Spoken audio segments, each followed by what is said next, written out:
I'm sitting here with Shane Green, and we're at his mother's house, just having a little sit-down conversation.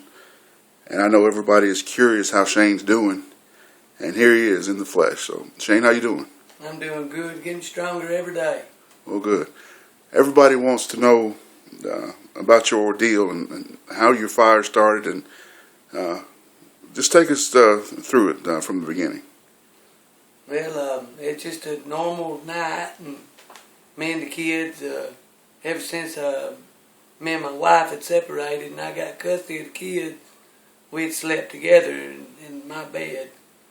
And so we went to bed that night, and then about 4 o'clock in the morning, I just woke up out of sound sleep and realized something was wrong.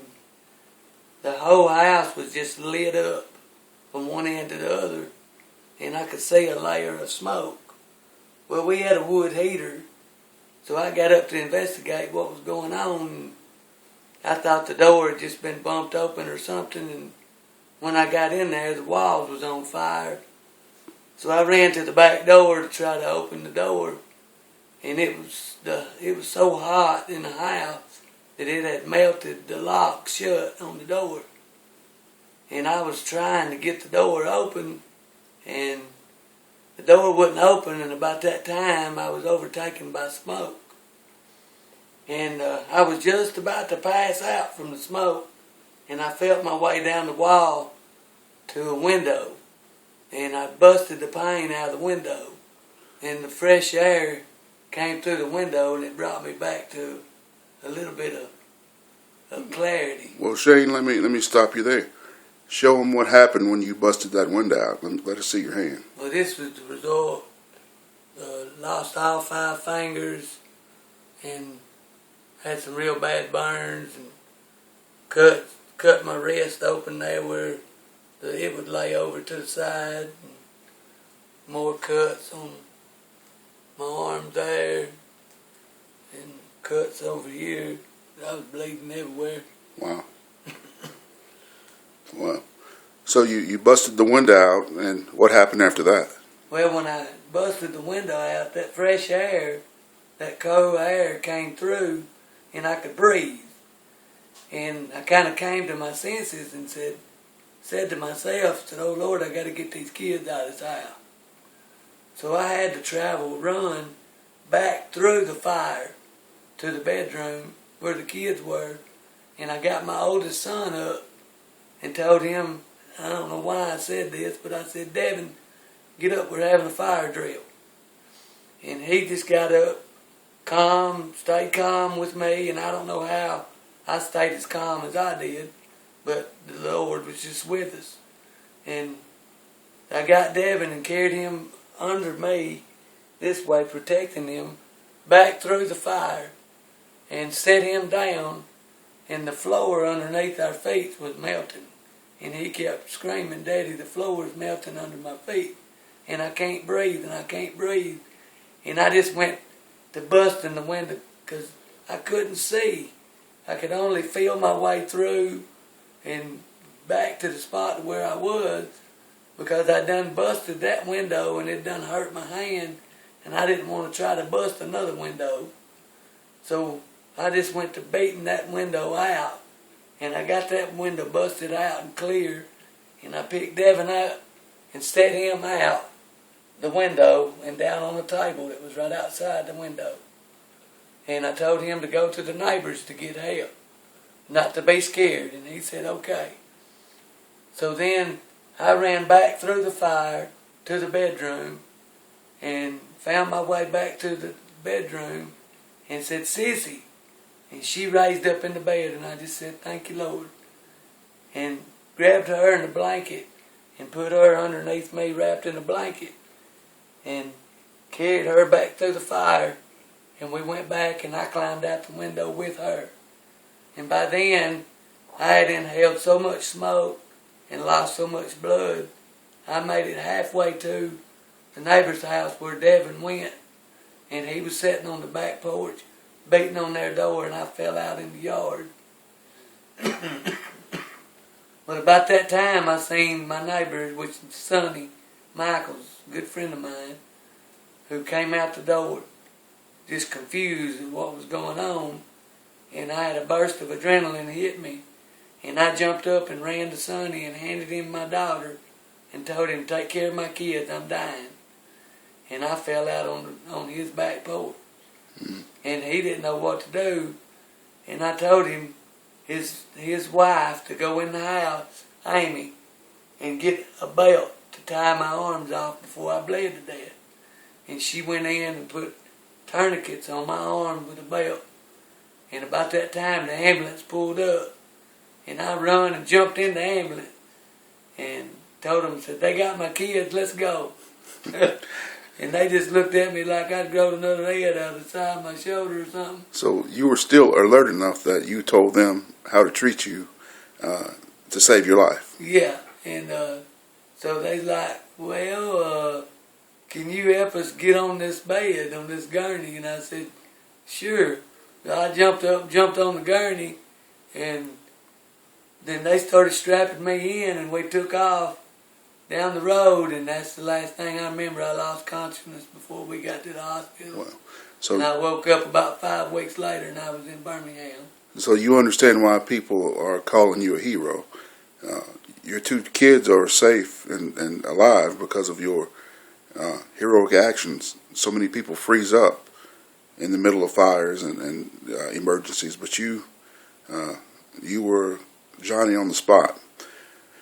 Well, Shane, you realize that there are a lot of people that want to do something for you and have a big day for you on May the 25th, don't you? Yes, sir. That's what my understanding is. And you asking me, I understand about being called a hero. Well, at first I didn't really get that because I felt that I'd done what, any other parent would have done. But after talking to some people that's been in the same situation that I had been in that didn't make that choice, that got themselves out and allowed their children to burn up in their home and things like that, that made me realize, and I have to remind myself that anybody can have a child, but not just anybody can call themselves a parent. To me, a parent is somebody who puts aside their personal wants and needs and puts their life aside and gives all attention and all that they can to their child, even their life, And when I was put into that situation, Tim, I done made up my mind that I was going to die in that house as long as I got my kids out. Or I was going to burn up with them. There was no way I was going to get out and leave them there.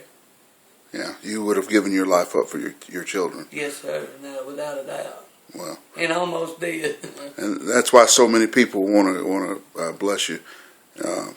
May the 25th, we've got, just to give you a few of the high points, but the Mayor of Florence is going to bless you. Got some things they want to give you. Our Congressman Mo Brooks of the district wants to be there and award you with a few things. And I'll leave the rest a secret, but we've got a huge day planned for you on May the 26th. So before we go, why don't you tell people what your heart is and what you'd like to see on that day? Well, I just like to see a lot of people come together and honor, our fallen police officers and fellow firemen that gave their lives, that do give their lives, and people not just for their children, that do for perfect strangers that they don't even know, and just make it a good, fun-filled day and honor those folks as well. And I appreciate, the attention and the people giving me the recognition for being a hero and for saving my children. And I just, first of all, I give God all the glory for all of this, because He was with me every step of the way in that house, and through prayers and all of you guys out there on Facebook and on this that's been keeping up with this site, and the churches located throughout the area's prayers that reached God is what saved my life. My children were only in the hospital 3 days, and I was there for 7 weeks. it was hard and it was rough, and I'm still undergoing it and got a long road to go.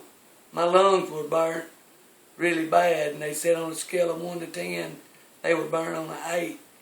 And I have a hard time breathing and keeping my breath, and still got a cough, and so I've got a lot of adjustments to do, and they said they'll probably never be the same again, but I have faith that God's in control and everything happens for a reason, and that He's going to bring me back to full health. And I got to just learn how to be left-handed now, and yeah. It's kind of difficult when you're a carpenter, though, and you're right-handed. Yes, sir. But I feel like some kind of way you're going to figure it out. Well, Shane, is there anything you want to add before we go?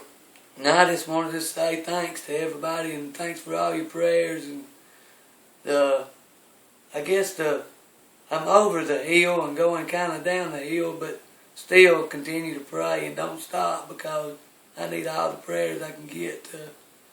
I need